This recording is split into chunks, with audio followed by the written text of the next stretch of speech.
Je vais appeler maintenant nos deux discutants à nous rejoindre, Gaël Fromont et Olivier Hérault. Gaël Fromont, vous êtes médecin pathologiste au CHU de Tours, enseignante à l'Université de Tours et directrice adjointe de l'unité Nutrition, Croissance et Cancer. Vous rejoignez. Et Olivier Hérault, vous êtes chef du service d'hématologie biologique au CHU de Tours. Et donc avec vous, on va pouvoir rebondir sur tous les sujets. Et il y en a eu beaucoup des sujets qui ont été abordés dans ces trois conférences, qui ont été d'une richesse vraiment remarquable, beaucoup de sujets possibles. J'ai envie de commencer un petit peu avec vous, puisque vous nous rejoignez pour la discussion. Il a été question de cancer et de mode d'apparition des cancers. Il a été aussi question dans la première conférence du message qu'on pouvait donner et de la parole qui était parfois compliquée vu la multiplicité des causes d'un cancer. Comment on fait quand on est médecin, quand on est chercheur pour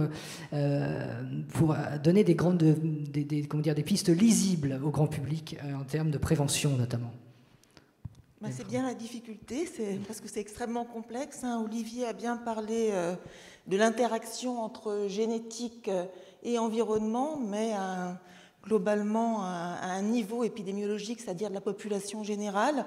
Ça devient plus compliqué quand on regarde des populations particulières, des groupes de personnes, que ce soit ethniques ou autres, et même au niveau de la personne, au niveau individuel, puisque ce risque de l'environnement et son association avec la génétique va être extrêmement variable en fait d'un groupe à l'autre. C'est certains facteurs génétiques pouvant accentuer des facteurs de l'environnement, comme ça a été dit, ou même les diminuer également. Donc là, pour le coup, la perception à la fois de l'exposition et du risque va être très différente d'un groupe de population à l'autre.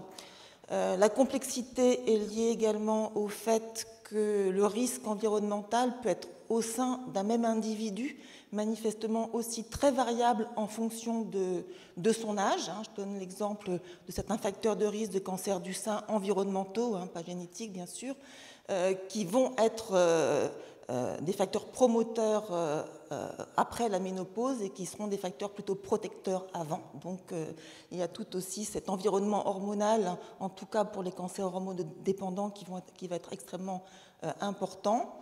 Et puis, quand on parle de risque lié à un facteur environnemental, et ça a été abordé lors de la première intervention, eh bien, on parle d'un risque par rapport à une maladie donnée. Donc là, on a parlé de cancer, mais ça aurait pu être une pathologie cardiovasculaire ou autre. Et il est également possible qu'un facteur environnemental soit un risque pour un type de cancer donné et pas pour un autre, voire même qu'il puisse être protecteur pour un type de cancer et promoteur pour un autre. Donc vous comprenez bien, c'est ce qui rend extrêmement difficile d'avoir un discours généraliste par rapport aux patients, et que ce discours, je pense, doit être de plus en plus adapté au patient lui-même, à son groupe ethnique, à son âge, et que dans l'avenir, on peut espérer qu'il puisse y avoir une prédiction du risque environnemental qui soit peut-être plus personnalisée, plutôt que d'une façon extrêmement généraliste. Olivier Hérault, vous aviez l'air d'accord avec ça.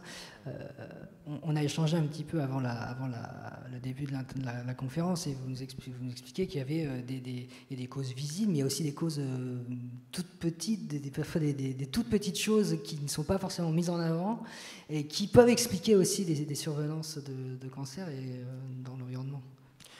Oui, moi, en tant qu'hématologue et responsable d'une équipe de recherche au sein de laquelle on travaille sur l'impact des pesticides sur le développement des hémopathies malignes, je voudrais vous simplement raconter cet élément. C'est qu'on a établi avec d'autres qu'au cours du vieillissement, nous allons accumuler, de manière au niveau de nos cellules de la moelle osseuse et des cellules sanguines, des mutations qui sont des mutations pré-leucémiques. Et on va les accumuler en quantité, une grande partie de la population va accumuler ces mutations, puisqu'on a montré qu'on était, à partir de 50 ans, à peu près 40% de la population avait ces mutations pré-leucémiques.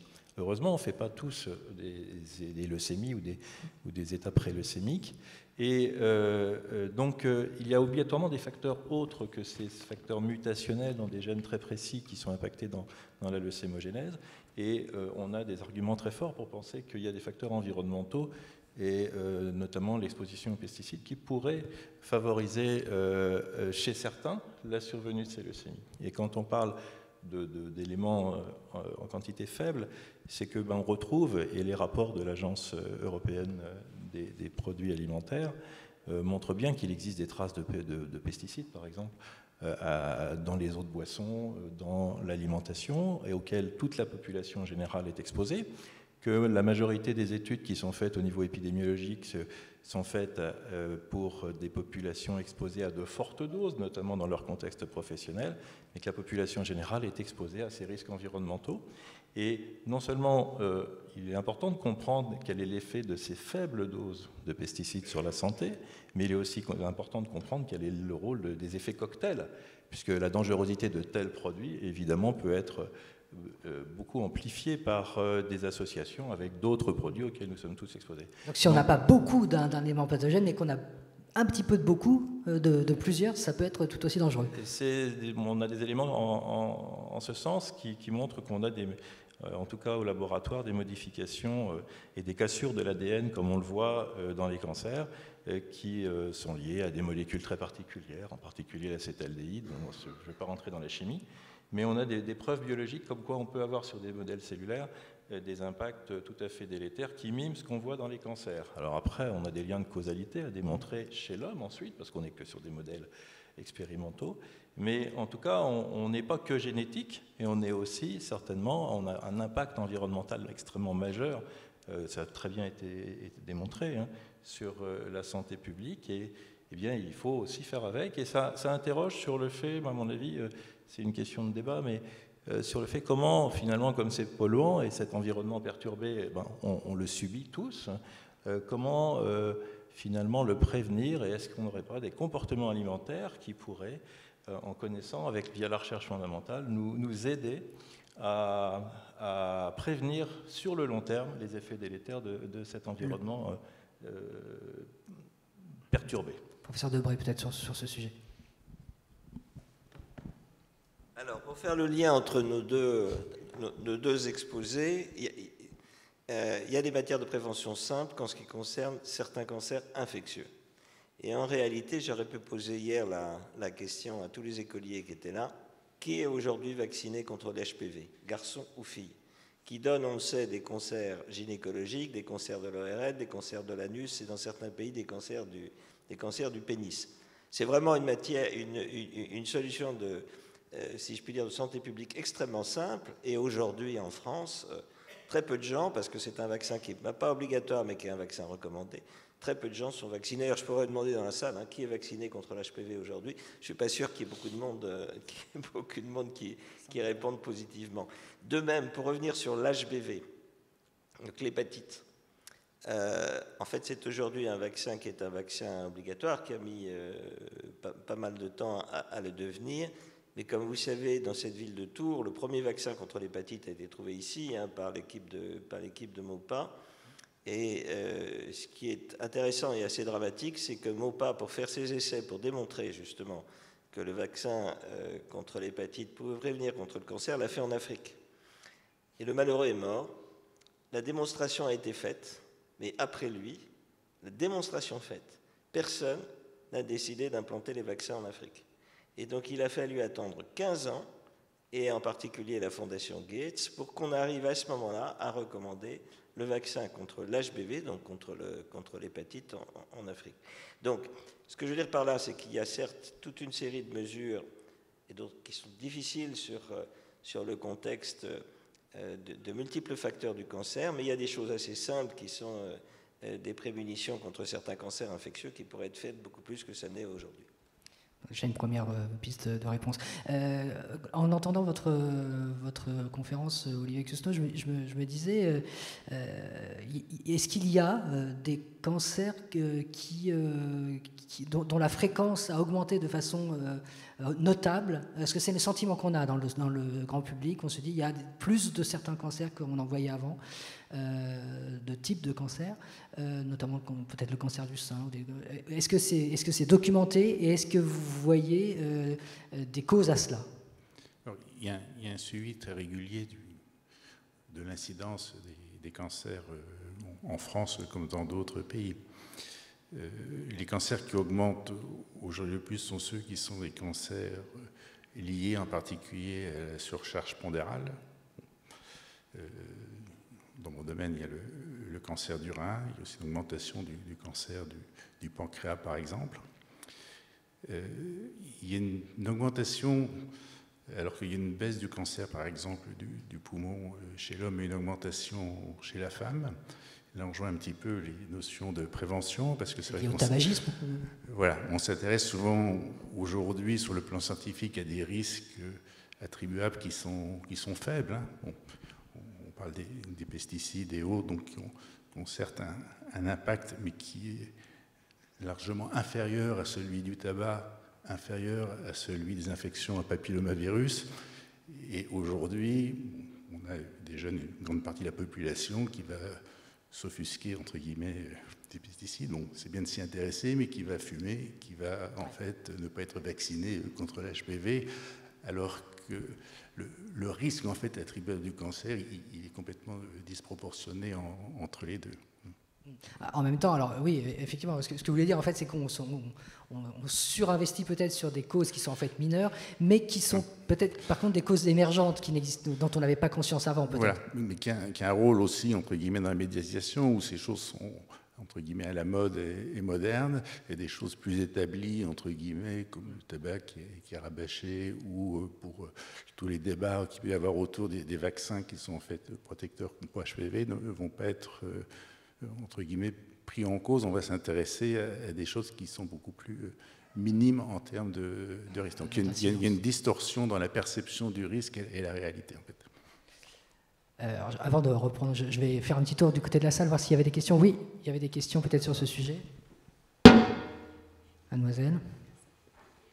J'ai une question. Si le bébé, il y a quelques maladies comme le cancer, est-ce qu'il va affecter la mère ou le contraire?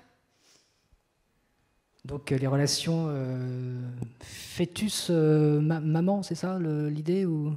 Ouais. Qui peut répondre C'est quelle relation? Alors, la relation en fait du risque d'une exposition entre la mère et l'enfant. Donc, c'était montré pour certains carcinogènes, expositions en particulier œstrogéniques, voilà, qui ont été retirés du marché. Donc, il existe en effet des facteurs qui peuvent influer entre guillemets pendant la grossesse. Voilà. À côté de ça, il y a les aspects aussi génétiques de transmission, entre guillemets, d'une prédisposition génétique au sein de la famille qui peuvent être un autre élément. Olivier Hérault voulait dire un petit mot. Alors, il y a une deuxième, on en a parlé, je crois, ce matin ou hier, je ne me souviens plus. Il y a des liens qui existent entre le microbiote, donc les microbes, on l'a dit, 90% des cellules de ce qui font l'homme sont en réalité des microbes. Et donc il y a des microbiotes qui entraînent des cancers, en particulier des cancers colorectaux. Et les microbiotes s'acquièrent au moment de l'accouchement. Et donc effectivement, vous avez donc une interférence entre la mère et l'enfant par l'acquisition du microbiote qui entraîne secondairement après, ou qui peut entraîner après, des cancers, indépendamment de la partie génétique et environnementale. Donc vous voyez comme c'est complexe finalement, parce qu'on va trouver plus on cherche et plus on va trouver des facteurs qui arrivent à donner malheureusement des cancers. Olivier, vous voulez dire quelque chose? Pour répondre à la question concernant l'exposition à des polluants et en particulier aux pesticides, l'Institut national du cancer a publié assez récemment le rapport d'un groupe d'experts de l'INSERM sur les pesticides qui montrait que quand la mère, pendant sa grossesse, était exposée à des pesticides ont augmenté le risque de leucémie chez l'enfant à naître. D'accord ? Et de façon encore plus intéressante, enfin, c'était une association, hein. Alors je suis prudent au regard de ce qui a été dit, c'est une association, ce n'est pas une preuve de causalité. Et dans le même rapport, il est rapporté une étude aussi qui retrouve une association entre l'exposition du père de l'enfant et le risque de leucémie de l'enfant à naître. Pas seulement la mère. Hein. Là, on n'est pas seulement la mère, du coup. Là, on est vraiment dans le bagage génétique. Qui interroge sur des facteurs épigénétiques. Justement, c'est une question que j'avais à poser à nos experts. C'était l'impact de l'environnement sur l'épigénétique. Alors l'épigénétique, c'est tout ce qui n'est pas directement de l'ADN, ce qui est dans la régulation du fonctionnement après de l'ADN et des gènes. Et bon, je renvoie la question sur épigénétique et environnement. Si quelqu'un veut continuer la discussion sur ce point.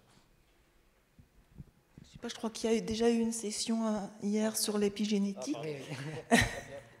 Donc, mais c'est vrai qu'on peut avoir, alors je ne sais pas si c'était vraiment la question de la jeune fille, mais l'effet d'un facteur environnemental sur la mère se répercute, on l'a dit souvent, il suffit de regarder la consommation d'alcool importante pendant la grossesse. Là, pour le coup, la relation de cause à effet, on l'a directement. Voilà, c'est ça.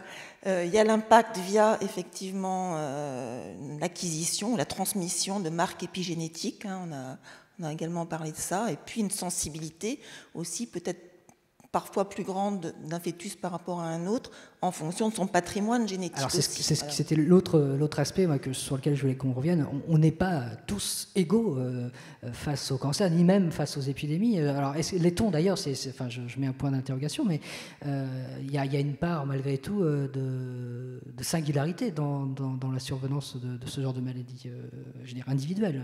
Par rapport aux facteurs environnementaux, oui, vous voulez dire, oui, on a bien vu le lien avec les facteurs le fait génétiques. Que soi-même, en fait, on n'est pas tous égaux. Par exemple, par rapport au Covid actuellement, on a eu pas mal de gens qui nous ont dit, moi j'ai côtoyé des tas de gens qui étaient malades et moi-même, jamais je l'ai eu.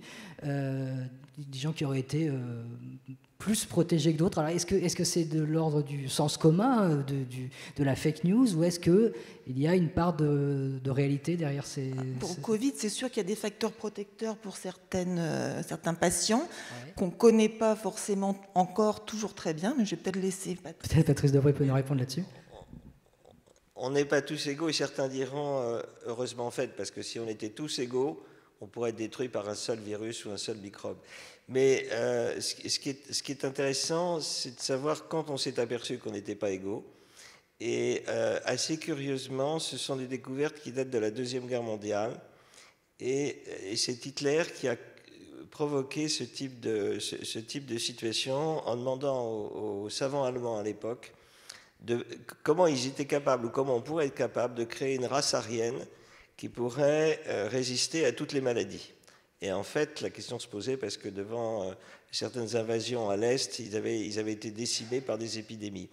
Et c'est les savants allemands qui ont été les premiers à démontrer avec des croisements génétiques, heureusement animaux d'ailleurs, qu'il pouvait y avoir, ou qu'on pouvait trouver des souches animales qui étaient totalement résistantes à certains types de maladies, ce qui a permis 15 ans plus tard après de démontrer qu'un certain nombre de gènes, effectivement, vis-à-vis des microbes, pouvaient, et en particulier les gènes HLA, pouvaient être responsables de la résistance à un certain nombre de maladies infectieuses.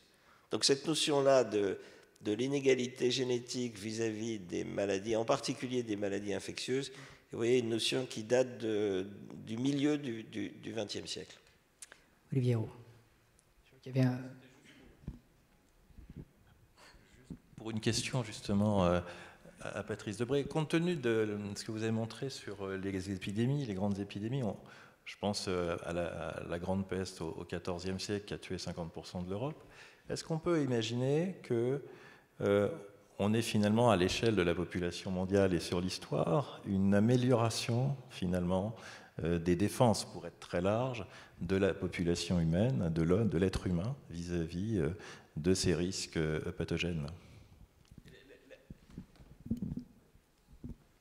La réponse est au moins pour certains exemples. On raconte que oui, en particulier, vous avez des gènes aujourd'hui qui sont des gènes de résistance contre le sida, CCR5 en d'état, vous savez, une molécule qui est une molécule qui est un cofacteur de l'entrée du VIH. Et en fait, ces gènes ont été sélectionnés à l'occasion d'autres épidémies qui n'avaient strictement rien à voir et qui ont sélectionné une série d'individus résistants. On est quand même, comme je le montrais tout à l'heure, sur un phénomène de sélection darwinisme, finalement, à la fois des microbes, mais aussi des hommes, petit à petit. Et dans ce processus de coévolution, on sélectionne les uns les autres. On sélectionne nos microbes et ils sélectionnent les hommes. Ouais. Mais la grande idée, quand même, c'est que l'hétérogénéité favorise le fait que l'espèce humaine peut survivre à n'importe quelle attaque de microbes, parce que, je le répète, si on était tous semblables, eh bien, ce serait absolument dramatique. Olivier Cusneau. Juste pour préciser, pour revenir sur l'aspect cancer, en effet, il y a la variabilité génétique. En fait, il y a des variants qui prédisposent au cancer, qu'on hérite à la fois du père et de la mère, et on hérite de cette combinaison des deux, qui peuvent donner chacun un petit risque. On parlait tout à l'heure de l'effet additif environnemental, c'est un petit peu le même effet sur le plan génétique. Donc il y a certaines populations, donc, par exemple au cancer de la prostate, les personnes qui sont d'origine africaine vont avoir les variants à risque, ils sont présents pour ces variants à 99%, on va dire à 100% dans la population pour une partie de ces variants, alors qu'ils ne vont l'être qu'à 30% dans les populations, on va dire, d'origine européenne, ce qui explique que pour certains cancers, comme pour celui de la prostate, ils partent avec un sur-risque déjà en fait à la naissance. Et donc ça c'est vrai pour d'autres cancers et dans d'autres populations. Et si on revient un petit peu au côté infectieux, l'exemple aussi le plus caricatural du bien et du mal, c'est la drépanocytose et le paludisme, puisque en fait c'est une anomalie génétique qui donne la drépanocytose, qui fait que ça modifie les globules rouges avec un risque en fait de thrombose vasculaire, pour simplifier, lorsqu'on est atteint de cette maladie. Si on n'a pas en fait ce gène, on est plus exposé à être infecté par le paludisme. Et les gens qu'on appelle hétérozygotes, qui donc vont avoir un gène qui est impliqué dans la drépanocytose, mais tout seul il ne suffit pas, puisqu'on a nos gènes en double, en fait, qui sont donc dits hétérozygotes, un gène normal et un gène autre, ne vont pas avoir vraiment la drépanocytose, mais vont être plus résistants en fait au paludisme. Donc c'est un modèle assez caricatural qui est connu maintenant depuis assez longtemps, en fait, d'un facteur génétique qui peut donner d'un côté une maladie et de l'autre côté qui peut protéger en fait d'un facteur d'environnement. Jean Brousselet voulait dire un mot et après il y aura une question dans la salle. Oui, là c'était un exemple animal. En fait, je trouve que j'ai vu un documentaire il n'y a pas très longtemps sur une question qui est très intéressante. Il y a la génétique, mais il y a aussi, comme ça a été dit, l'épigénétique, mais ça peut être aussi un moyen de s'adapter rapidement. L'épigénétique, de changer très vite, parce que les gènes, c'est en génération, quoi. Alors qu'à l'échelle d'un individu, l'épigénétique, ça peut jouer. C'était notamment dans la dynamique de population entre un prédateur et un rongeur. Je crois que c'était le lynx, enfin je ne sais plus. Et ce qui est intéressant, c'est que normalement, quand il y a beaucoup de prédateurs, il n'y a plus beaucoup de proies. Donc les populations de proies s'écroulent, les populations de prédateurs s'écroulent. Et il se trouve que, et donc ça fait souvent des cycles. Il y a un cas où ça a été démontré par une équipe américaine il n'y a pas longtemps, où le rongeur peut stresser quand il y a beaucoup de prédateurs. Il se trouve que ce caractère stress, il peut se transmettre à la génération suivante de façon épigénétique. Et il se trouve que le stress réduit la fécondité. Et que du coup, pendant quelques générations, la proie va être beaucoup moins féconde, donc le prédateur ne va pas pouvoir se développer, et ce phénomène, ce caractère-là s'estompe, et du coup après la population de proie redémarre et la population de prédateurs peut redémarrer. Mais ça peut être aussi intégré pour la proie comme une sorte de défense contre le prédateur. Toujours cette interaction entre le... Régis Sanquin, je crois que vous aviez un mot, une question peut-être à poser. Ah oui, tout à fait. Moi, je me disais, et la chenille processionnaire là-dedans. Alors, pour remettre un petit peu pour repositionner le débat sur l'environnement, en fait, l'environnement, c'est nous qui le façonnons. On dit d'ailleurs qu'on est entré dans l'anthropocène. C'est l'homme qui façonne maintenant son environnement et donc ses maladies. Alors la chenille processionnaire est un exemple, on a vu, on achète voilà, les arbres en jardinerie. Alors, je prends un seul exemple, mais c'est l'un des simples parce que ça nous parle facilement, mais c'est aussi un petit peu pareil sur comment nous mangeons, comment nous vivons. Et j'en viens à ma question qui est, je pense, l'un des points importants, c'est peut-être aussi de croiser les regards. Et peut-être, je voulais vous poser la question sur votre intérêt, sur le fait, est-ce qu'en gros, on peut aborder ces questions médicales, par exemple, du seul point de vue du médecin, ou est-ce qu'il n'est pas justement intéressant de remettre ça, d'élargir le débat, d'où l'intérêt d'avoir des collègues qui sont d'autres disciplines, des sociologues, des historiens, etc., pour aborder ces problèmes et être plus efficace sur l'avenir. Ce d'autant que si jamais il y a des modifications à faire, elles ne sont pas, comme on l'a très bien entendu aussi ce matin, on n'est pas toujours prêt à les entendre et peut-être qu'il faut aussi le préparer et s'interroger sur l'environnement social dans lequel telle maladie ou telle situation s'est développée. C'est une question un petit peu à tout le monde. Avant de donner la parole aux médecins, je peux peut-être dire justement ce qui nous a poussé nous, c'est que très vite on a fait un constat écologique, c'était notre métier de biologiste des populations, d'écologue, de voir qu'est-ce qui faisait les perméabilités écologiques, qu'est-ce qui faisait qu'un insecte circulait, dispersait, se propageait, etc. Et donc ça c'est notre métier, à nous, on a notre savoir-faire, mais à un moment donné il s'est posé la question de, une fois qu'on a fait le constat, comment on agit. Et pour agir il faut comprendre. Et il faut comprendre justement les sociétés humaines. Et c'est là qu'on a, moi je suis très content parce que ça fait des années, Catherine le sait, que j'essaye d'aller vers ce niveau-là. Et au 1er février, j'ai pu recruter une ingénieure d'études en socio-anthropologie de l'environnement qui nous a fait une démonstration hier de la préparation de son travail qui m'a, moi, bluffé. J'ai appris beaucoup de choses. Et clairement, si on veut pouvoir avoir des leviers de gestion, il faut qu'on fasse appel à d'autres disciplines. Et donc c'est vrai entre l'écologie et les sociologues et l'anthropologie. Je pense que c'est vrai pour les autres. Oui, c'est complètement interlié parce que en ce qui concerne les risques environnementaux sur la santé, pour agir dessus, il faut d'abord avoir la perception de ce risque et pas une perception faussée. Tout à l'heure, Olivier parlait de la perception peut-être un peu trop importante de certains tout petits facteurs qui ne vont pas avoir un rôle forcément hyper important. Les gens vont aller se bourrer, par exemple, de compléments alimentaires, et puis d'un autre côté, vont continuer à fumer et avoir des conduites à risque pour d'autres types de risques. Et il faut aussi pouvoir avoir la perception de son exposition. Alors, pour l'alimentation, c'est relatif, c'est pas ce qu'il y a de plus compliqué, mais pour les expositions externes, c'est pas toujours évident de percevoir qu'on est exposé à tel ou tel type d'exposition, à la fois. Le plus souvent, malheureusement, c'est néfaste, mais ça peut être également bénéfique. Et donc là, pour le coup, les décisions politiques, les décisions d'action dans la politique de santé, par exemple, vont avoir un rôle extrêmement important, de même que les médias qui les véhiculent.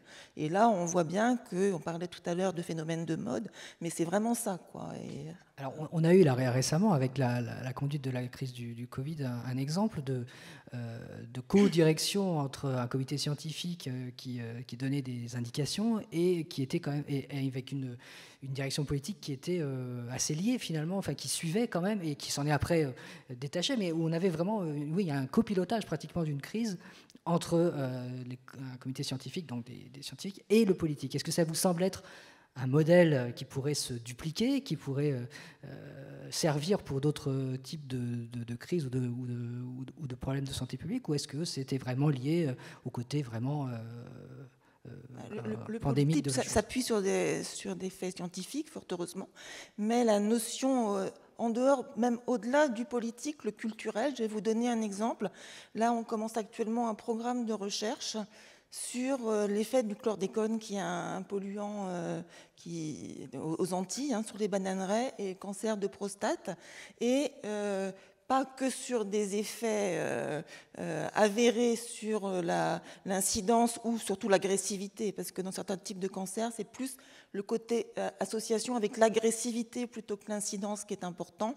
Mais comment aussi on ne peut pas travailler là-dessus sans intégrer la perception du risque dans des populations qui ont par rapport à la métropole parfois des relations qui sont complexes liés à l'historique. Donc, il faut intégrer des gens qui font de l'histoire, il faut intégrer, bien entendu, les sciences humaines et sociales, les sociologues, et on ne peut pas, globalement, apporter des réponses pertinentes en termes de compréhension et surtout du fait de s'en protéger si on ne prend pas tous ces aspects-là ensemble, je pense. Oui, pour répondre à ce que disait Régis, je trouve que on ne peut pas déconnecter l'individu de ce qui se passe autour de lui, de la société, de l'environnement et de la société, et puis aussi de l'histoire, de la culture. Je pense qu'il y a un exemple très récent qui le montre bien sans être expert de la Covid-19, sur la difficulté de vaccination contre le Covid-19 aux Antilles et en Guyane. Et on s'aperçoit qu'il y a des taux de vaccination qui sont quand même difficiles, beaucoup plus faibles qu'en métropole, parce qu'il y a tout un rationnel culturel qui nuit à ça. Mais je pense que le professeur Debré pourrait être plus à même de répondre à moi là-dessus. Mais évidemment, évidemment, toute la notion historique, sociétale est à prendre en compte. Vous souhaitez réagir à ce qui a été dit ou non? Oui. Une petite remarque, justement. Moi, j'ai lu un article de Jean-Marc Lévy-Leblond il y a une vingtaine d'années, qui est paru dans les Courriers de l'environnement, qui m'a beaucoup marqué sur le rapport entre science et démocratie. Et autant l'aspect transdisciplinaire me paraît assez évident.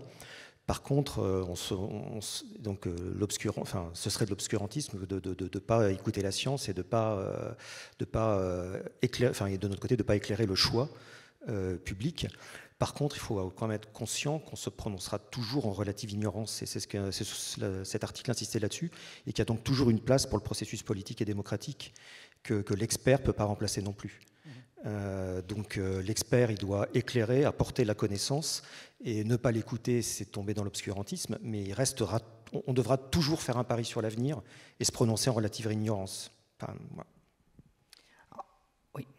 Alors, pour introduire une complexité supplémentaire, en fait, c'est notre niveau de compréhension aussi, qui parle de la compréhension des scientifiques d'un côté, de la société de l'autre, extrêmement variable dans le monde. Si vous prenez un phénomène comme l'antibiorésistance dont je parlais tout à l'heure, dont on considère aujourd'hui que c'est vraiment un fléau qui nous menace parce qu'il y a beaucoup de bactéries qui sont résistantes, il n'y a plus d'antibiotiques derrière parce que l'industrie s'est arrêtée d'en fabriquer, etc. Bon. Si vous allez dans certains pays d'Afrique, ou plus exactement de l'océan Indien, ils en sont encore intellectuellement au temps de Pasteur. C'est-à-dire qu'en fait, ils connaissent mal l'asepsie, ils pratiquent l'antisepsie comme Lister, qui est le moyen. Chaque intervention, on pulvérise, exactement comme on faisait au 19e au Royaume-Uni, on pulvérise les interventions antiseptiques. Et ils prennent après des antibiotiques qu'ils arrêtent, bien entendu, avec un temps indéterminé, etc. Et donc on sélectionne comme ça des souches résistantes. On sait que c'est le meilleur moyen d'avoir des souches résistantes. Eh bien, finalement, on est en train de se dire qu'en France, ça n'existe absolument plus. Ça. On ne fait pas de pratique de ce type-là. Mais ça existe ailleurs. Et donc, vous sélectionnez des souches. Il suffit que vous allez dans ces pays, vous revenez avec ces souches-là et vous les diffusez. Et donc, en fait, ce qu'il faut qu'on prenne en compte dans toute notre discussion aussi, c'est qu'on a affaire à une santé mondiale et qu'il faut qu'on réfléchisse, quand on réfléchit à quelque chose en matière de compréhension, de prévention, d'instruction, de communication, qu'il faut le faire pour tous les pays, parce que sinon ça ne sert pas à grand-chose, en tout cas quand il s'agit de facteurs dits transmissibles. Ça, c'est également quelque chose que la crise de la Covid a bien montré, puisque vaccination très forte dans nos pays, mais beaucoup plus faible dans d'autres pays, et du coup, avec un virus qui a encore des réservoirs disponibles. Vous avez aujourd'hui, pour le Covid, vous avez une résistance à la vaccination en Afrique. Oui. Ils sont très très peu vaccinés en réalité.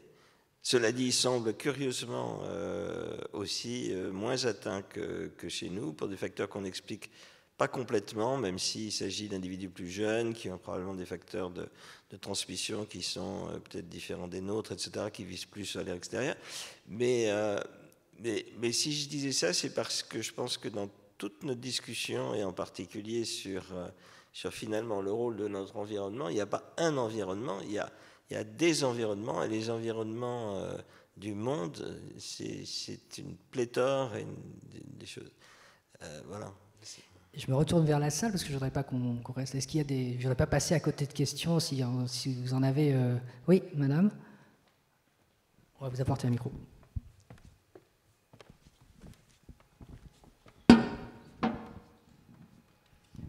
Moi, c'est une question concernant le cancer de la prostate. Mon généraliste m'avait indiqué que justement, en ce qui concerne le cancer de la prostate, il n'y avait pas forcément un caractère d'hérédité, d'autant que une majorité d'hommes allaient l'avoir, et que par la suite, eh bien, la plupart du temps, les hommes décédaient d'autre chose que du cancer de la prostate. Alors, je voudrais savoir si c'est la réalité ou pas. Olivier Gusneau. Alors, le cancer de la prostate aujourd'hui est éminemment, entre guillemets, génétique, donc avec deux niveaux génétiques, un niveau génétique qui sont des gènes à forte prédisposition, comme pour le cancer du sein, qu'ils partagent, voilà, bon, mais qui représentent une petite partie, c'est 5% des cancers. Plus de la moitié sont des facteurs qui sont polygéniques, en fait, où ce sont ces petits variants génétiques qu'on hérite, en fait, de notre population d'origine, du coup, de notre famille et de notre père et de notre mère, qui sont la principale cause. Il n'y a aucun aujourd'hui facteur environnemental reconnu pour le cancer de la prostate. On a des facteurs de promotion, c'est-à-dire qu'il y a ces deux niveaux. Il y a le fait de développer le cancer, qui est une part génétique, et puis il y a le fait que ce cancer puisse émerger, puisque, comme on parlait tout à l'heure de lésions précancéreuses, si vous faites des autopsies chez les hommes, la moitié des hommes après 50 ans ont des microfoyers de cancer de prostate, mais il va y en avoir 1% qui risquent de mourir de ce cancer de la prostate. Et là, ce sont des facteurs qui sont plutôt des facteurs hormonaux. Bon, la suralimentation, par exemple, aussi joue, parce que tout ça est intriqué dans l'émergence de ces cancers. Donc c'est un cancer qui est éminemment génétique dans son initiation et son départ. Il faut savoir le rechercher lorsqu'il y a des antécédents familiaux, parce que ça c'est très important. Ce sont des cancers qui peuvent apparaître plus tôt et qui sont plus graves. Et d'autre part, il y a des facteurs en effet qui vont aggraver l'évolution de ce cancer, donc qui sont des facteurs à la fois hormonaux et qui tournent autour de la nutrition. Mmh. Parce que mon grand-père, lui, a eu un cancer de la prostate et il en est décédé. Bon, il avait 89 ans. Mon père a eu un cancer de la prostate, il a été soigné au Distilben pendant pas mal d'années. Il est décédé, mais pas du cancer de la prostate. Donc je ne sais pas si, mon frère, lui... Après, il y a évidemment une notion d'âge, puisque depuis les 100 dernières années, on vit quand même de plus en plus longtemps. Le fait qu'on ait ces cancers, entre guillemets, indolents, vous avez dit qu'il y avait la moitié, plus on vieillit, plus il risque en effet d'émerger. Mais d'un autre côté, les autres pathologies aussi qui nous font, entre guillemets, mourir vont être impliquées.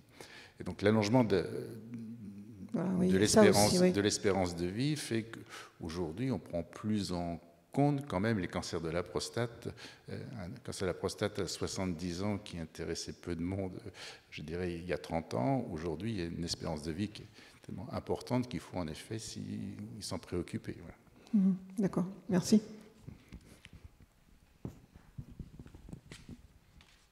Oui, pour compléter ce que dit Olivier, le cancer de prostate, comme beaucoup d'ailleurs, est vraiment très hétérogène.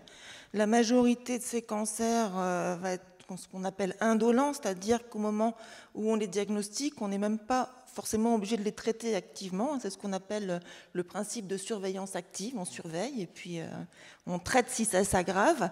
Et puis une minorité, fort heureusement, sont des cancers graves, susceptibles d'entraîner le décès du patient. Et c'est parmi ce groupe de cancers graves qu'on va vraiment retrouver les patients avec des prédispositions génétiques. Donc quelqu'un qui développe un cancer très jeune, comme disait Olivier, avec des antécédents familiaux, non seulement chez les hommes, mais également chez les femmes pour le sein.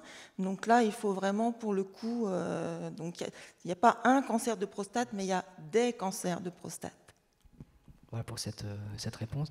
Je ne sais pas s'il y a d'autres questions sur ce sujet.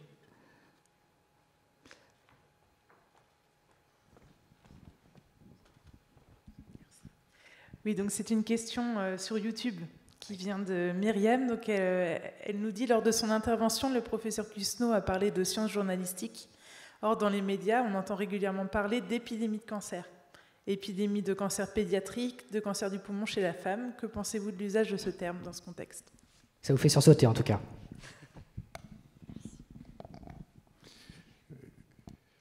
Ce terme, en fait, bon, n'est pas de moins d'épidémiologie politique, qui est en fait l'utilisation des chiffres aujourd'hui et purement des statistiques en épidémiologie, et qui fait cette différence qu'on a essayé d'évoquer tous un petit peu ici entre l'association, c'est-à-dire ce que l'on observe, voilà, en termes de fréquence de chiffres, et qui sont aussi dans sciences politiques, on va dire, des moyens de manipulation. Quand on vous présente les chiffres, on peut vous les présenter de différentes manières, et qui est cette utilisation des chiffres en épidémiologie qui peuvent servir pour faire du scoop ou pour, évidemment, prendre ou appuyer des décisions politiques qui ne reposent pas forcément sur des notions de causalité ou scientifiques plus fortes. Un petit mot.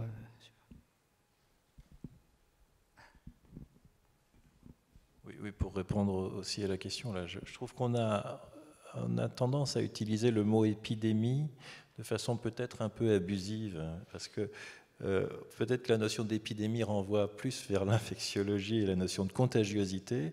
Et moi, je suis toujours un petit peu gêné quand j'entends épidémie de cancer, épidémie d'obésité aux États-Unis, etc. Il n'y a pas de transmissibilité interhumaine de ces problèmes. C'est une augmentation de la fréquence qu'il faut évidemment comprendre, mais il n'y a pas de lien entre individus c'est un excès d'utiliser, à mon sens, le terme épidémie, même si c'est un terme très largement utilisé sur le plan médiatique. Et oui, après, c'est le problème de ce qu'on disait tout à l'heure entre la parole journalistique, la parole médiatique, qui est toujours un petit peu différente. Il nous reste quelques minutes juste pour conclure et pour ouvrir un petit peu le débat et boucler aussi avec d'autres débats qu'on a pu avoir dans d'autres tables rondes. Je voulais vous demander à tous si finalement la révolution qu'on est en train de vivre, alors qu'elle soit numérique, qu'elle soit, dont on disait ce matin qu'elle en fait avait des conséquences sur nos vies, sur la façon dont on percevait même et dont on percevait les vivants, rendait plus compliqué en fait l'appréhension et peut-être le fait de parler et d'expliquer la science, la médecine et les choses complexes. Quand on dit par exemple que des essences exotiques viennent parasiter ou changer notre santé chez nous parce qu'elles voyagent très très vite, est-ce que finalement notre nouvelle façon de vivre rend plus compliqué, rend plus difficile, et tout va tellement plus vite que ça devient très difficile pour des scientifiques et des médecins d'avoir une réponse, on va dire, claire et cohérente? Alors, on va chacun donner notre point de vue, mais simplement pour dire que nous avions choisi, avec Régis et Catherine, faut-il craindre notre environnement? C'était ça le thème. Le thème de parole. Et je crois qu'au bout de 2 jours, on se dit, il faut d'abord le comprendre. Il n'est pas question de le craindre, il faut le comprendre. Et pour le comprendre, on a vu plusieurs pistes. D'abord, favoriser la recherche. Vous savez qu'en matière de recherche en France, et en particulier de recherche médicale, on est très inférieur en termes de soutien par rapport à ce qui se voit dans les autres pays européens, en particulier en Allemagne et au Royaume-Uni. Donc il faut indiscutablement soutenir la recherche, et cette vision, on l'a redit à plusieurs reprises, entre une seule santé, c'est-à-dire finalement ce qui fait circuler les problématiques entre l'homme, l'animal et l'environnement, est quelque chose d'absolument crucial. Ensuite, on pourrait se dire aussi, en termes de conclusion, c'est que parmi les missions des scientifiques, que nous sommes tous, il y a aussi transmettre finalement des informations, et peut-être derrière les informations que les uns et les autres, une fois bien informés, puissent réfléchir eux-mêmes à la manière dont on peut se défendre, ou au contraire accepter, ou au contraire favoriser certains types d'environnement. Et puis, je pense qu'il faut, et je me retourne vers vous, il faut des médiateurs. Et il faut effectivement que les relais doivent être pris et inventer différents systèmes. Et tout ceci ensemble fait que, si je peux me permettre un mot de conclusion, mais mes collègues le diront aussi tout à l'heure, il me semble que malgré tout, des réflexions partagées ensemble sur ces problématiques sont utiles pour que chacun se fasse finalement une opinion et finalement un genre de vie qui s'adapte aux problématiques telles qu'elles sont. Ce qu'a montré bien cette histoire de Covid, et qui est un petit peu compliqué pour le coup, c'est que nous, en tant que scientifiques, en tant que médecins, on fait des recherches, on en discute entre nous, on les publie dans des revues scientifiques. Il y a des gens qui ne sont pas d'accord, il y a du consensus ou pas du consensus, mais ça reste entre nous. Et parfois, on peut arriver à un consensus ou pas. C'est que pendant cette crise, tout le monde a été plongé dans cette discussion interscientifique où il n'y a pas forcément encore une vérité. Et je pense que c'est difficile de faire passer à la population le fait que parfois on ne sait pas. Et cette notion de vouloir tout, c'est comme ça, c'est la vérité, et surtout ça ne peut pas évoluer parce qu'on peut aussi parfois, en fonction d'une étude ou l'autre, changer d'avis. Et c'est cette mouvance un petit peu de la connaissance scientifique qui est pas facile à faire passer, surtout dans l'immédiateté. Oui. Merci. Oui, en plus, on a une révolution technologique, une amélioration considérable des connaissances et une complexification considérable des connaissances. Je vais prendre un seul exemple d'un type de cancer dans mon domaine, qui est l'hématologie. Il n'y a plus maintenant, avec les nouvelles classifications et les nouvelles avancées technologiques, on est à plus de 40 types de lymphomes maintenant. Et donc c'est pour vous donner une idée que la complexité est extrêmement importante, la variabilité de réponse au traitement, les variabilités des causes sont extrêmement importantes et c'est très difficile d'avoir un message sociétal avec les relais médiatiques qui soit véridique tout en étant simple, du fait de cette complexité. Et je pense qu'on a tous, quand on a à intervenir auprès du grand public, à faire passer la notion que c'est pas aussi simple qu'il n'y paraît, et puis qu'il faut vraiment revenir vers des messages forts, c'est-à-dire que la grande amélioration, les grandes améliorations qu'on peut avoir quant à l'environnement sur l'impact des cancers, c'est prioritairement là où les risques ont été très clairement déterminés, démontrés. C'est vrai que le tabac est évidemment un message extrêmement fort, et que si on veut, à l'échelle de la population, améliorer considérablement ou diminuer le nombre de cancers, il faut commencer par beaucoup moins fumer, c'est le premier message. Mais attention à la complexité, et je n'envie pas les journalistes qui se font le relais de cette complexité sans avoir le background de l'expertise médicale et scientifique qu'on a mis de très nombreuses années à obtenir. Surtout que, je parle pour ma part, surtout que les journalistes ne sont plus du tout le seul, et même de loin, le seul média. Ils sont même assez minoritaires. C'est maintenant beaucoup les réseaux sociaux sur lesquels transitent des informations qui parfois en sont, parfois n'en sont pas, et dans laquelle, effectivement, c'est là où je voulais vous emmener, effectivement, la complexité a souvent du mal à s'exprimer. Alors, je partage tout à fait cet aspect sur la complexité, faisant beaucoup d'actions grand public. Et puis, l'air de rien, les processionnaires, ça peut être parfois très polémique, entre les enjeux sanitaires et les enjeux écologiques. Donc, je vois très bien à quoi ça fait écho. Mais je veux dire aussi, c'est que le débat science-société n'est pas toujours dans le sens scientifique citoyen, il peut être dans l'autre sens. Moi, dans les travaux que j'ai présentés, le travail sur la Beauce, il fallait avoir l'idée d'aller regarder des arbres isolés. Quand j'étais dans un département forêt, où moi, mon chef de département à l'époque me disait « Mais qu'est-ce que tu vas chercher des arbres en Beauce? Toi, tu travailles sur la forêt. » Et en fait, c'est venu de discussions dans une salle des fêtes, à la fin d'une réunion, 2-3 personnes qui restent, 2-3 responsables d'espaces verts, on discute. Et à la fin, je me dis « Tiens, il y a un sujet académique.